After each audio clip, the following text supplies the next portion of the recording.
میلاد کے جلوس میں مدینہ شریف کی تصویر کی پرنٹنگ اور خانہ کعبہ کی تصویر وہ کیک پر اور اسے پھر کاٹا جاتا ہے، تو اس کا شرعی حکم بتا دیجیے۔ کیوں ایسی چیزیں ہونے لگیں؟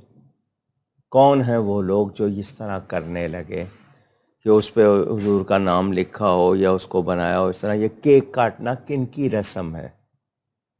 اگر کیک بنایا ہی ہے تو اس کو کاٹنے کی بجائے اور بھی تو کوئی طریقہ ہو جاتا ہے۔ یہ چھری لے کے جو کاٹنا ہے، یہ رسم کن کی ہے اور ہم نے کیوں ایڈاپٹ کی ہوئی ہے؟ کیوں ہم ایسے ہو گئے؟ کیا ہمارے پاس کوئی اور طریقے نہیں ہیں؟ ہم نے جب غلط طریقے اپنائے ہیں تو پھر یہ باتیں چلیں گی۔ میں نے پہلے کہا نا، یہ چیزیں اب لوگ جو ہیں کہ جی نہیں جی اسلام میں اتنی سختی نہیں ہے، تو اسلام میں تو سختی نہیں ہے، تم پورے اسلام میں آؤ تو صحیح۔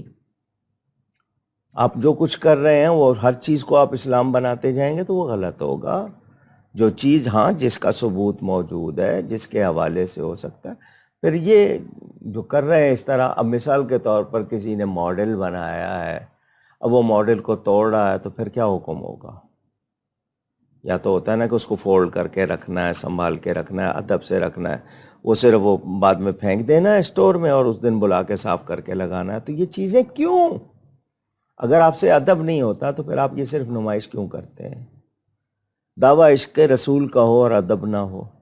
ہم نے تو وہ ہستیاں پڑھی سنی ہیں جو بغیر وضو کے حضور کا نام نہیں لیتی، حدیث نہیں پڑھتے بغیر وضو کے، تلاوت اور حدیث نہیں پڑھتے۔ امام بخاری کتنا ادب کرتے تھے لکھنے کے لیے۔